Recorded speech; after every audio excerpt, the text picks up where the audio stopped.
अस्सलामु अलैकुम वरहमतुल्लाहि वबरकातुहू।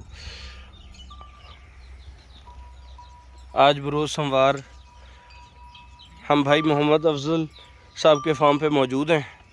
ये ब्लैक रोज़ की झोटियाँ हैं। मार दी तो नहीं, मार दी तो नहीं।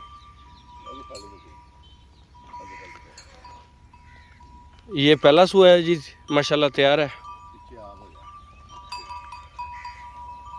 हवाना चेक कर सकते हैं।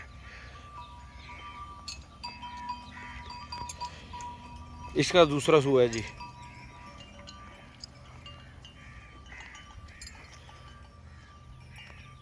इस ब्रीड के बारे में पिछले सुए इस भैंस ने क्या दूध किया है, इसकी पूरी मालूमात भाई अफजल से लेते हैं और आप दोस्तों से शेयर करते हैं कि डोगर ब्रीड जो माशाल्लाह पूरे पाकिस्तान में अपनी एक शनाख्त रखती है। हवाना देख सकते हैं हम माशाल्लाह।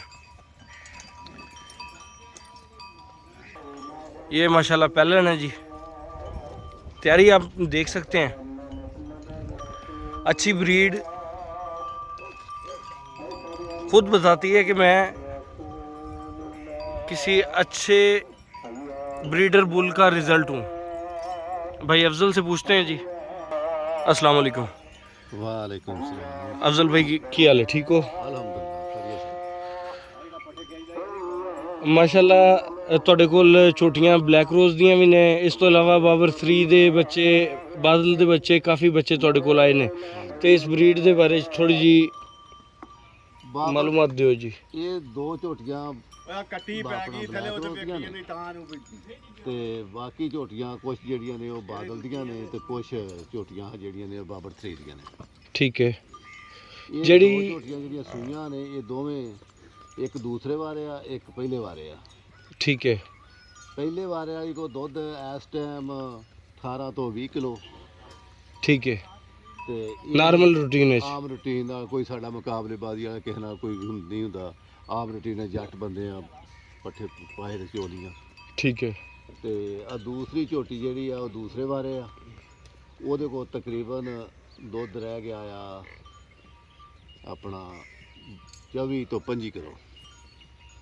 ਇਸ ਟਾਈਮ 24 ਤੋਂ 25 ਕਿਲੋ ਦੁੱਧ ਹੈ। 24-25 किलो इस टाइम दुध दे कोल है। ਹਾਂਜੀ। ठीक हो गया जी। ਬਾਕੀ ਬਾਦਲ ਦੀਆਂ ਬਾਬਰ 3 ਦੀਆਂ ਜਿਹੜੀਆਂ ਨੇ ਉਹ ਅਜੇ ਛੋਟੀਆਂ ਨੇ। जी बेहतर हो गया।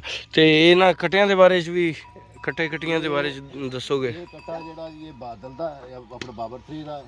ठीक है। ਬਾਦਲ ਦਾ ਉਹ ਤਿੰਨੇ ਕੱਟੀਆਂ ਜਿਹੜੀਆਂ ਨੇ ਬਾਬਰ 3 ਦੀਆਂ ਨੇ। बेहतर हो गया। ਹਾਂਜੀ। ਇਹ ਹਾਜੀ ਸਾਹਿਬ ਕੋਲ ਸੀ ਮਿਲ ਜਾਂਦੇ ਸਨ। ਹਾਜੀ ਡੋਗਰ ਸਾਹਿਬ ਕੋਲ। जी बेहतर हो गया। ठीक है दोस्तों, इजाज़त चाहते हैं। जज़ाकल्लाह, शुक्रिया।